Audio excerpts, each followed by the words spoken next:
On today's show, the Cavs offseason isn't over, but much of the moving and shaking is. So, how should we grade what Kobe Altman in the front office did this offseason? We'll talk about that. Plus, the Dean Wade rumors that popped up on Monday. How should we look at that? Well, I'll talk about that and so much more on today's edition of Locked On Cavs.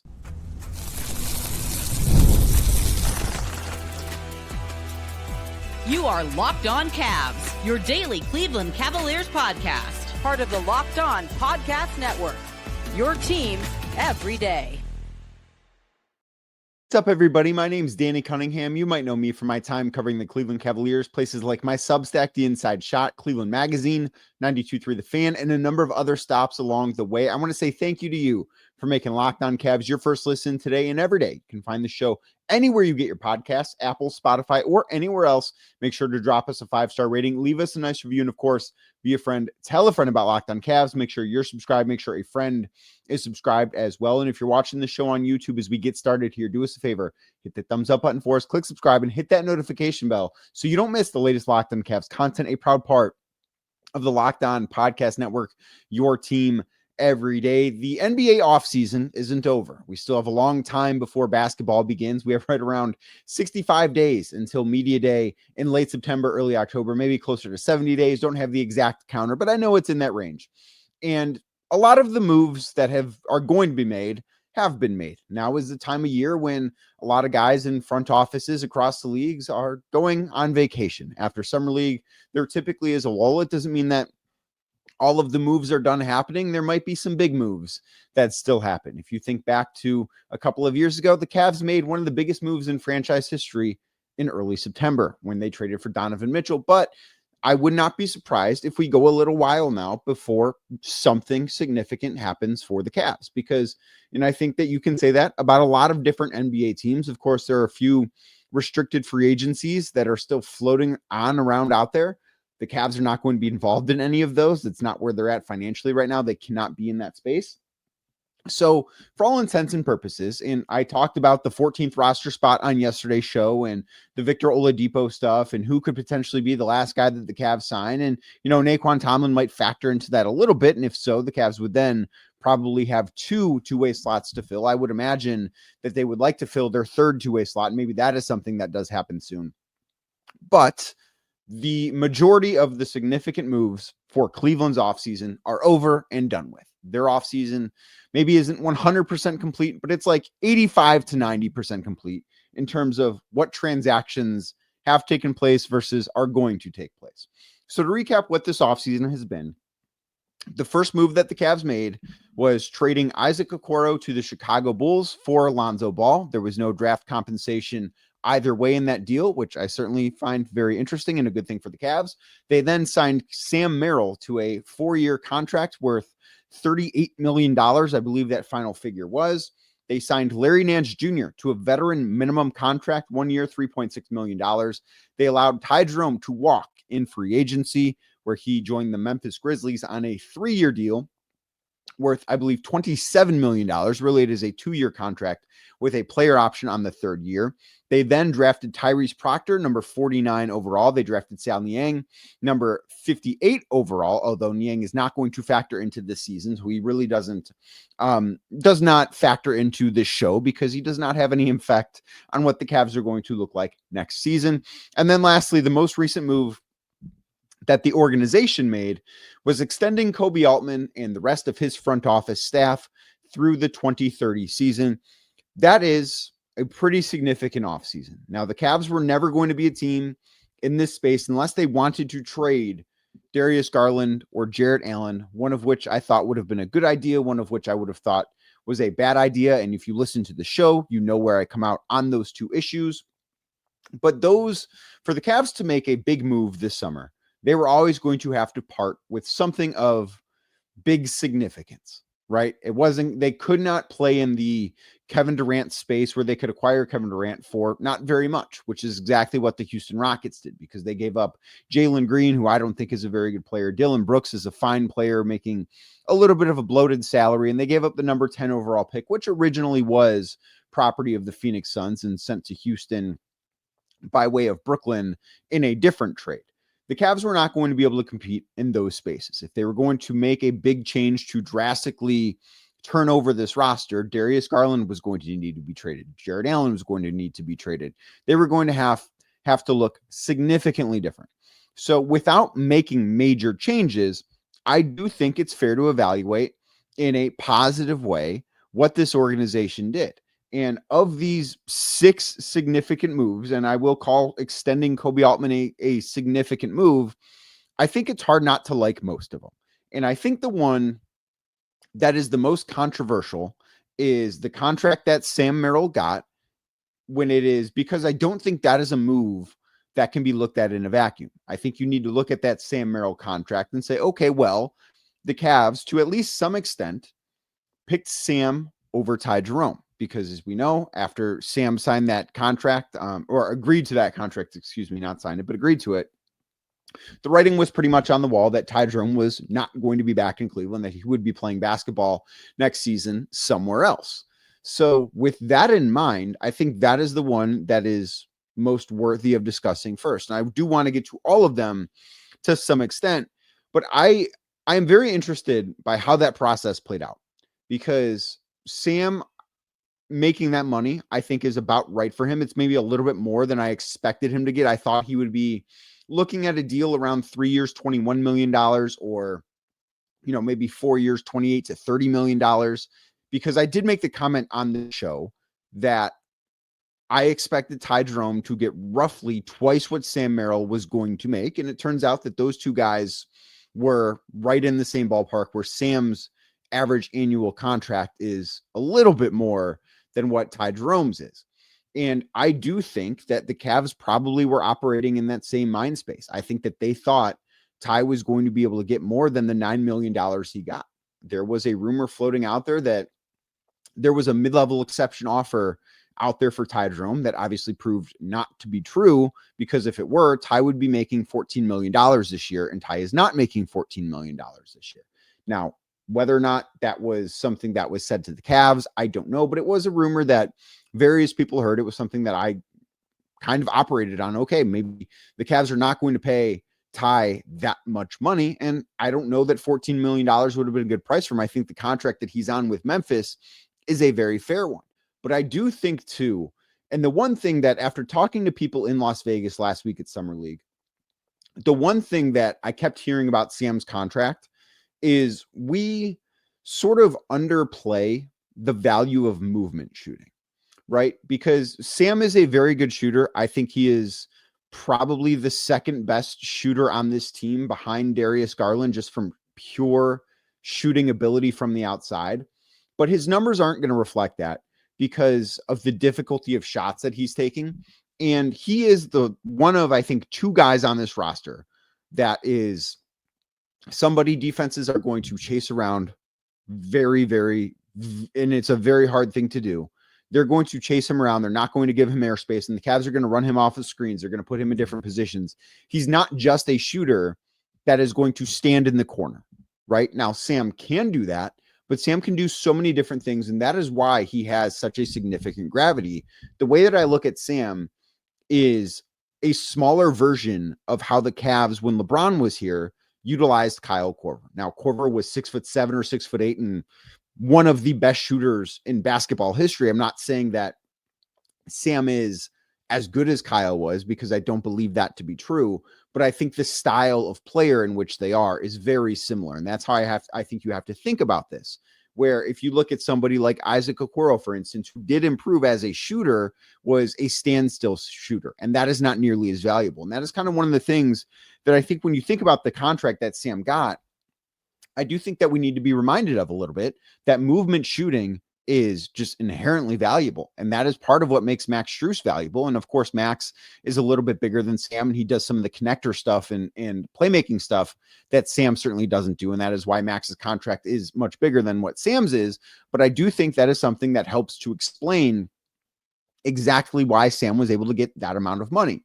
And I do think too, something I've touched upon pretty regularly since the Cavs made their moves is the Cavs want to be a two-way team. That, I think, is very clear in what they did this offseason, and allowing Ty Jerome to walk retaining Sam Merrill, who they view as a very good defender, maybe a little bit better of a defender than I view Sam, but he is certainly a much better defender than who Ty Jerome is on that end of the floor. They have become a more two-way oriented basketball team.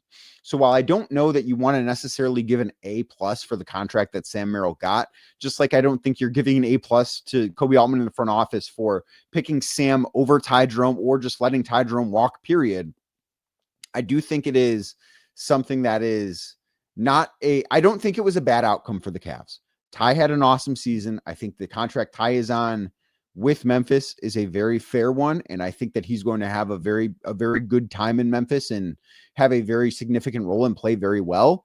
I just do think that the Cavs, for what they need to be in the postseason, made the right decision there. And I do think that is a move that certainly gets a passing grade. Now, my favorite move of the offseason, well, that was the trade the Cavs made. We're going to talk about Lonzo Ball and Isaac Okoro being swapped next right here on Locked On Cavs.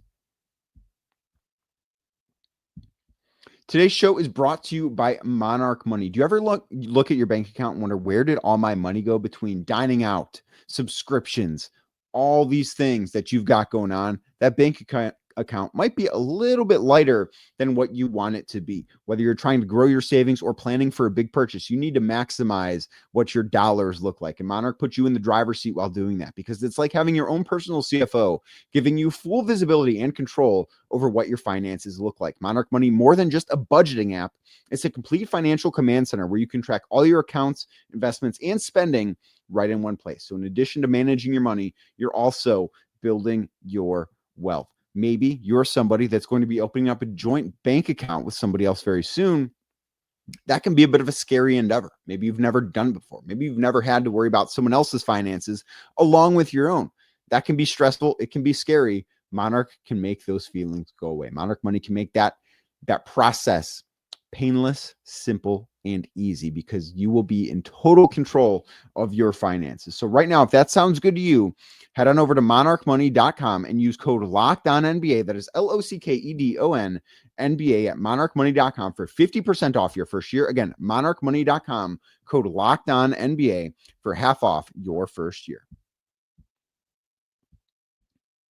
Thank you again for making Locked On Cavs your first listen today and every day. Like I said earlier, you can find the show anywhere you get your podcasts, Apple, Spotify, or anywhere else. Make sure to drop us a 5-star rating and leave us a nice review. Of course, be a friend.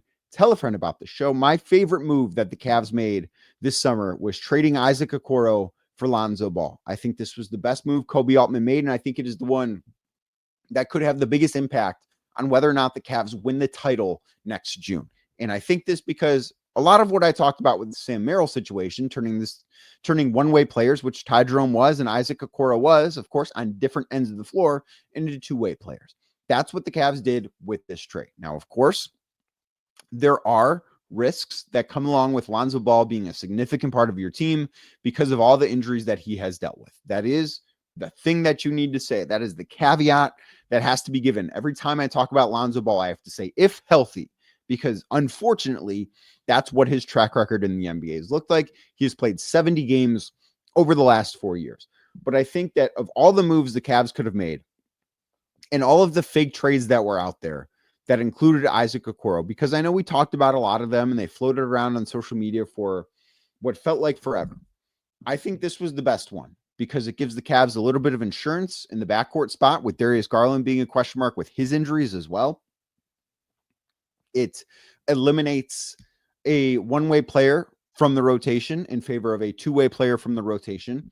And I think the one thing that the addition of Lonzo Ball does, I'm not even talking about what Lonzo specifically does as a basketball player, but the addition of what his style is to the Cavs, is it gives Kenny Atkinson a lot more flexibility to be able to trot out different lineups and do things differently than what he was able to do last year. And I do think that last season, Kenny was a very creative coach in terms of the lineups that he tossed out there, the playing styles that which the Cavs would go to. And I do think that this can make some of those lineups more effective, that can make some of those lineups more suitable on both ends of the floor. And my favorite example of this, and the thing that I immediately go to with Lonzo being on the floor, is I thought last year Kenny Atkinson played Sam Merrill a little bit too much at small forward. Now, Kenny, when I've asked him about these types of things, and I've asked him about DeAndre Hunter playing the 4, which I think he should play more 3, Evan Mobley playing the 5, which I think is a very good thing. I've asked him about those things, and his response has always been something along the lines of they don't necessarily believe in positional restrictions. Like, yes, certain guys have certain responsibilities, and somebody like Jarrett Allen is never going to be confused for a small forward. But when you're playing the wing, when you're playing the 2, 3, or 4, they don't necessarily view that as a huge difference between things, right? That is not something that they look at and say, yeah, this is a big difference, or their responsibilities are totally different.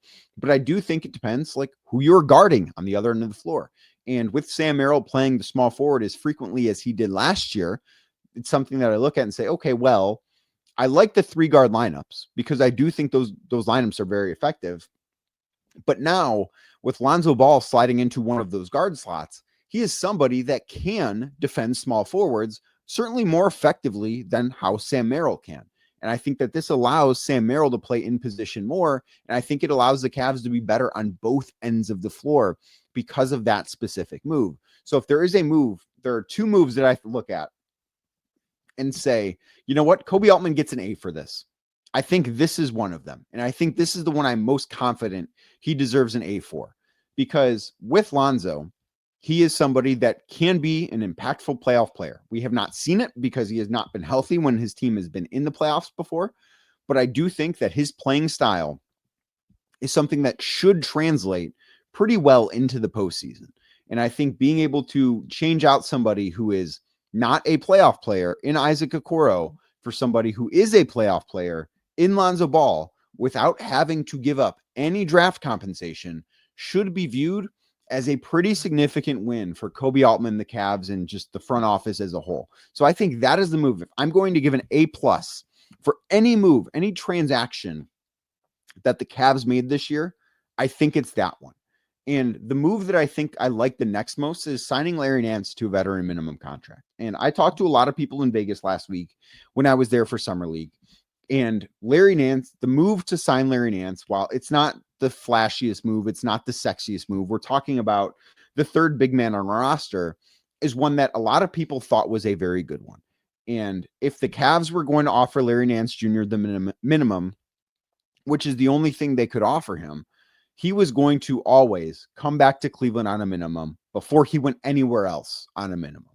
And I do believe, and I don't know where it is, I don't know who offered it, but I do believe that Larry had offers above the $3.6 million he'll be making from the Cavs this year.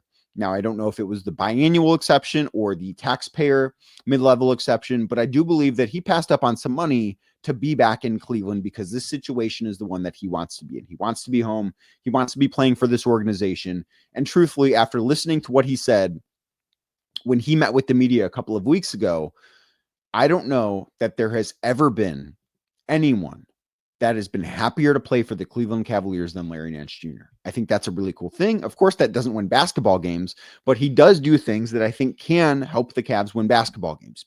One of the biggest benefits to him, and this is something that I had talked about a lot because I really do believe in this from a roster building standpoint. I have thought the problem with Tristan Thompson as the 3rd big didn't actually have anything to do with Tristan Thompson. It had to do with the fact that he could only play center. It's not that he's not good. I mean, he's not what he was, but at this point, he is a center only. And Larry Nance Jr. is somebody who I don't view as a center only. I think he can play alongside either Jarrett Allen or Evan Mobley. And I think that is a very important thing to remember when you look at this contract, when you look at this signing, because he's somebody that I talked about flexibility, right? With the Lonzo Ball trade, that is something that Larry Nance Jr. provides. He can provide more rotational flexibility than what Kenny Atkinson had before. I don't necessarily look at him as injury insurance, partially because Jarrett Allen has, for the most part, been incredibly healthy over the past several years. Evan Mobley, for the most part, again, has been very healthy, at least this past year. 2 years ago, he was not. But I don't necessarily look at him as that. I think he is somebody that the Cavs can use in a lot of different ways And I think that should be something that's very, very exciting. Now, the two other moves I wanted to talk about, I don't have a ton of time to spend on because I do want to get to the Dean Wade rumors coming up in the next segment. Drafting of Tyrese Proctor at number 49 overall, I think was a great pick. Now, we have no idea if he's going to work out. I don't know if he's going to be a good NBA player or not. Time will tell on that. But the fact they were able to get somebody who was a late first, early second type of talent at number 49 overall because of Tyrese wanting to be in Cleveland because he wanted to be on a standard contract, which is something the Cavs had to offer at 49 that not a lot of teams had. And the fact that Proctor's representation told other teams to not draft him so he could end up in Cleveland, I think that is a very, very good thing. And I think that is some shrewd GMing by the Cavs, if you will. And then lastly, extending Kobe Altman. I think that stability is a very good thing in basketball. It is very difficult to be in one place as long as Kobe Altman has been, as long as Mike Gansey has been, as long as a lot of the guys in this front office has been. That's a challenge. And I do think that those guys, this front office, deserved to have their contracts extended through 2030. I think that they're going to be around for a very long time. And I think it just is a testament to not necessarily what they have done this summer, but the way that they rebuilt the Cavs after LeBron left. The fact that they did not, and we have seen teams that will just toil in mediocrity forever. The Cavs had a few lean years, as I think any organization would have when LeBron James left. But they have turned themselves back into a championship contender rather quickly, all things considered. And I think that certainly deserves a lot of credit. Now, Dean Wade's name popped up in the rumor mill on Monday. What should we make of it? And what does it all mean? We'll talk about that next right here on Locked on Cavs.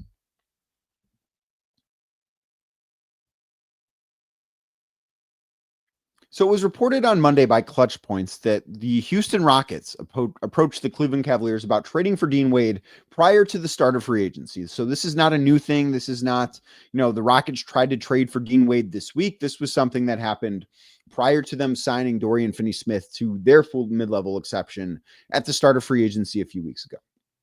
So I am, truthfully, a little bit surprised that Dean Wade is on the roster. I thought he is somebody that during free agency was a prime candidate on the Cavs to be traded. Now, I do think his salary complicates things a little bit, and the fact that the Cavs are not able to aggregate salaries in trades also makes it a little bit complicated because he's only making $6 million a year. And truthfully, there are not a lot of players that are better than Dean Wade or even as good as Dean Wade that are making $6 million per year. He is certainly, I think, underpaid on what his current contract is.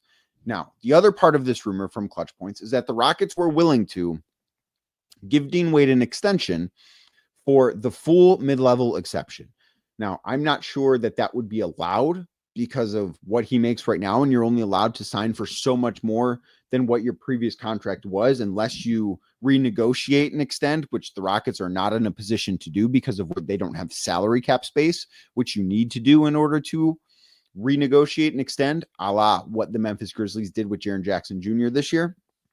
So I'm not entirely sure how that would have worked.